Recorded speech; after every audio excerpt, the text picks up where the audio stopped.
Moi, je suis un peu belge, sud-américain, et maintenant je commence à aimer beaucoup l'Afrique. Vous commencez à devenir malien. Oui, je me situe comme citoyen de la planète. Ah, d'accord.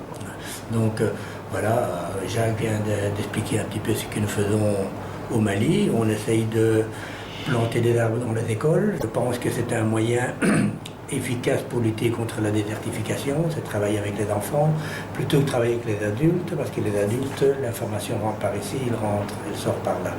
Donc l'enfant qui rentre à l'école à l'âge de 6 ans, il rentre avec un arbre. Et il arrose pendant toute sa scolarité, et quelque part, ça lui rentre dans l'esprit de se dire, les arbres, on va les respecter, on va essayer de ne plus les abattre. Et ils vont essayer de transmettre cette information aux parents, et peut-être qu'un jour on va décider d'arrêter d'abattre des arbres dans le Sahel, parce que malgré tout ce qu'on dit, malgré les beaux discours, ça continue. Enfin, voilà en 2 mots ma présentation. Alors ici les arbres ont bien poussé, là ça fait une belle cour de récréation. Trop compliqué. Attends, c'est quelle classe ici? Alors, ça c'est pas les photos, ça c'est la caméra. Voilà. Voilà. Alors, je vais faire filmer ça d'abord. Où est-ce qu'on va? On va aller à l'ombre. À l'ombre, hein? Ouais.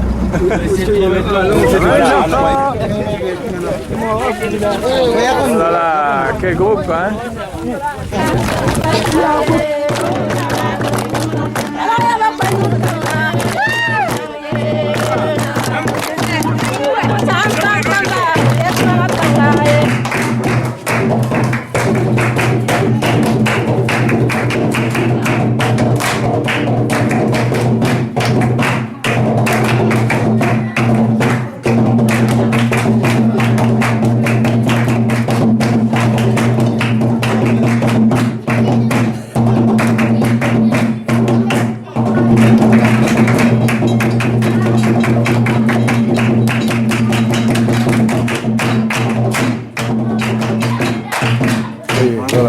Voilà Qu'est-ce qui se passe là? un exemple d'un ouvrier patagon Un ouvrier patagon, qui est en train de desserrer un peu parce que un africo-patagon. est en train de réparer la mobilette de sœur Marthe et de sœur Berthe. Alors voici l'entrée de la mosquée de Mopti. Ça fait penser à celle de tennis. De l'apéro, non? Un petit peu d'eau avec Petit pastis là, allez, donne-moi un petit peu. Allez, l'eau et puis un petit pastis. Il va mettre des frites. Tu fais la course?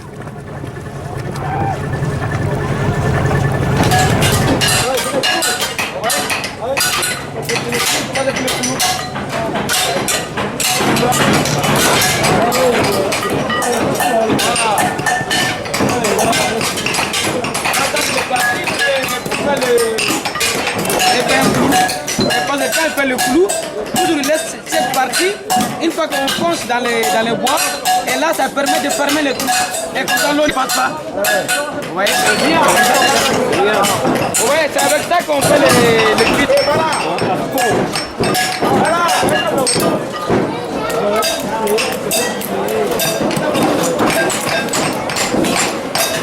Il a pris pas mal. Hein. C'est le début de la scène, descendre de la falaise de Banyagara. C'est la seule?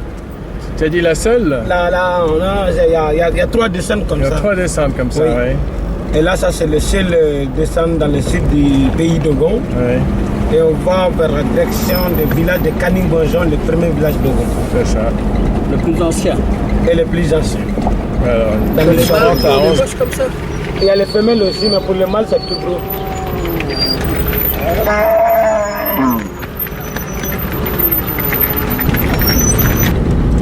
Alors là, c'est la piste de sable carrément. Là. Ah oui. Dans 3 ans. C'est toi qui suis le président. Hein. Ah bon?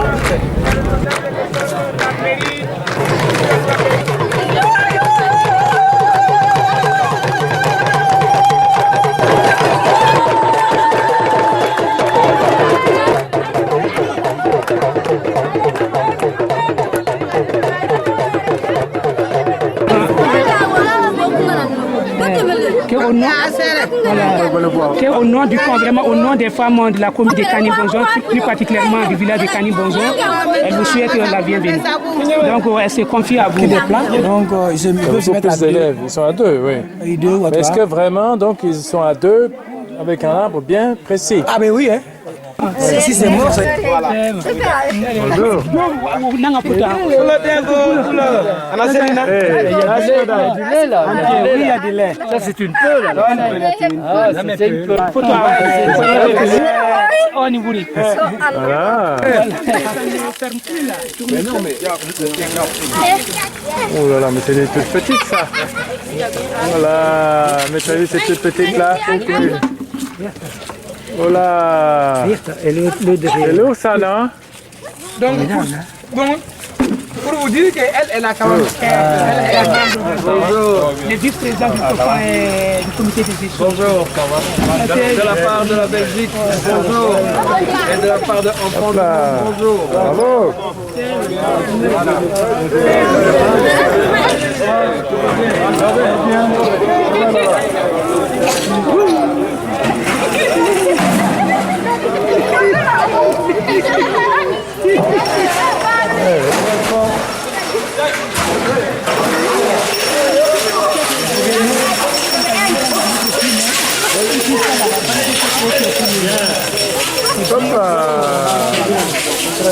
Il est rapide, hein?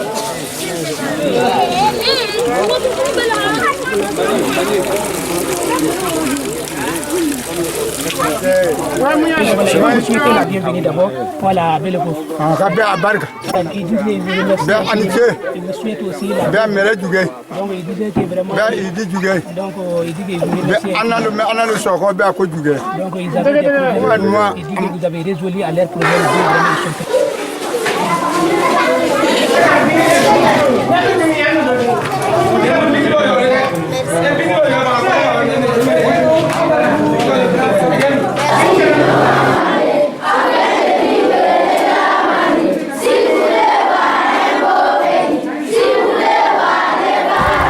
La sortie de Cani-Bonzon, le barrage.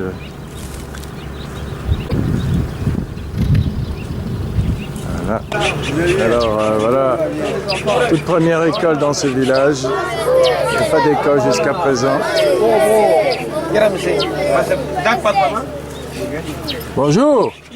Et ensemble, les Peuls, ils ont juste à 100 mètres d'ici un village de Peuls sédentaires. Et là, c'est des quartiers de Dogon. Donc, c'est les premières années déjà 3 Peuls. En première année, déjà 2 absents. Il n'y a qu'une seule. Lève-toi. Voilà. Vous voyez? C'est la seule. Une petite pelette. C'est la seule. Mais il peut être 60 mètres. Il compte le temps qu'il faut pour ça. Pour arranger les arbres, c'est du travail. Hein? Donc il faut réfléchir à ça. Pour ça qu'à Chogou, on va essayer de participer pour Dubaï Coopérative.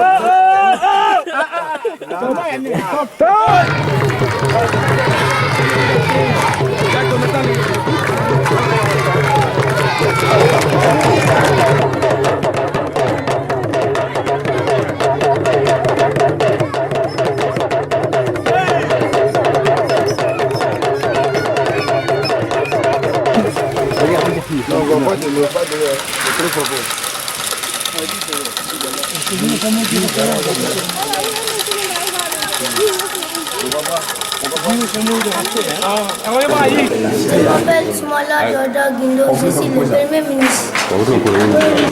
Je m'appelle Fatimata Managé. Je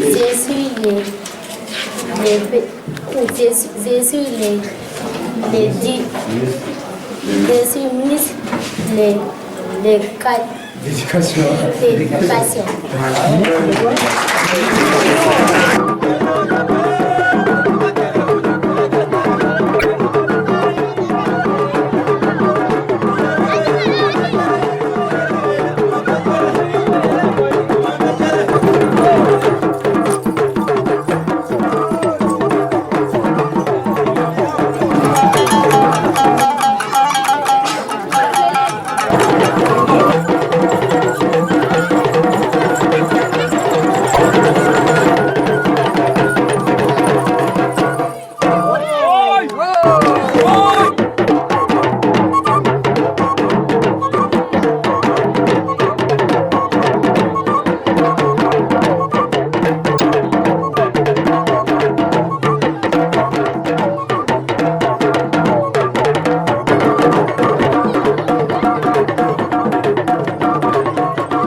Envoyé de flotte. Hein. Ah, ça sort.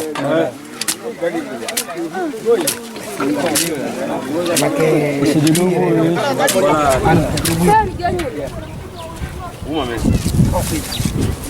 30 litres. Au moins 30 litres. Au moins 30 litres. Elle pèse, à mon avis, elle ne doit pas peser plus que 30 litres, 40 litres. Ouais. Elle est en train de porter là. Elle pèse pas des litres, elle pèse des kilos quand même. Hein? Tu dis qu'elle pèse 30 litres. Non. Voilà. Et avec le tout qu'elle a là, c'est que...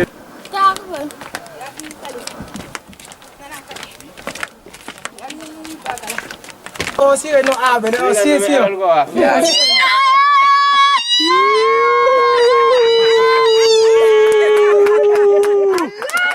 Ah bien, oui. Et vous, ça va, vous? Ça va, Seulement un peu.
Ils sont tranquilles là. Hein?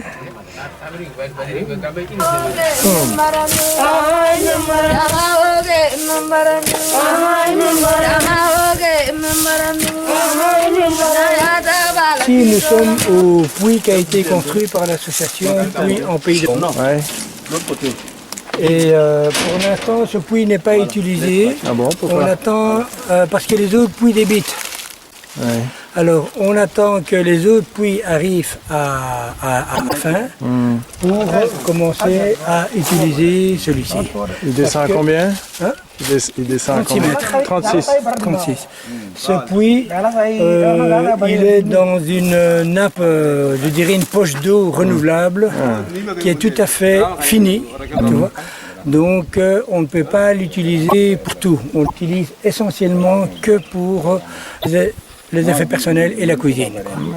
Parce que si on se met à l'utiliser pour abreuver tout le bétail qui passe dans le coin, en moins d'un mois, il n'y a plus d'eau, il n'y a plus de poche d'eau. Et il dépend évidemment de la pluie. Donc s'il y a eu de la sécheresse, le puits est pauvre en eau. S'il y a eu de la pluie abondante, le puits est abondant.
Ok. On est en face de la maison de Telem, et sûrement appelé les Pygmées. Ils sont là bien avant les Dogons, ça c'est leurs habitants parce que c'est des gens qui vivent des quêtes et de la chasse. Avant 11e siècle, c'est une grande forêt dont ils vivent de la chasse et de la cueillette. Voilà leurs maisons qui sont au milieu de la falaise. Et aujourd'hui, c'est servi comme l'endroit d'enfalaisement pour les Dogons, là où on met des corps. Et chaque maison, c'est utilisé comme des cimetières. Et les maisons en bas, ça c'est parti à des Dogons qui sont venus après les Pygmées, qui ont trouvé les mêmes couleurs de la falaise pour construire les maisons à la demande des Pygmées. Pour empêcher les ennemis de les voir de loin.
Donc les femmes elles viennent aussi du...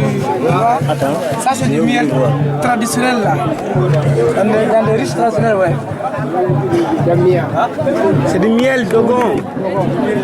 Bon, un service, ça c'est pour les gens du boutique quoi. Et ici, ils disent qu'ils donnent beaucoup comme ça, mais maintenant, l'eau là, ça les manque. Donc c'est pour montrer ça. C'est pour vous dire qu'au pays Dogon aussi, il y a des maths, des poissons qui ont aidé à réparer et on envoie les enfants ici à l'école. Alors, il est accompagné de ça aussi. Ah, c'est joli. Merci. Dirapo, dirapo, dirapo.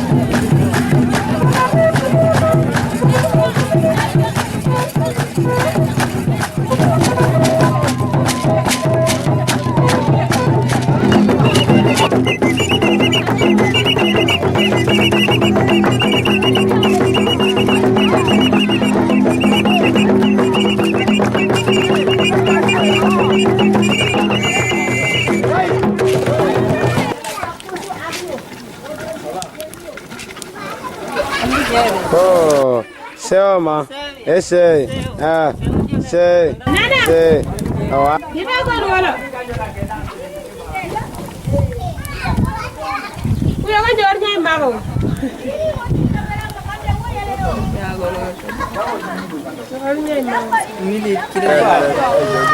Le docteur, je ne sais pas si vous le connaissez. Le docteur, je ne connais pas. Je connais la femme de Denis qui est docteur aussi. La femme qui a...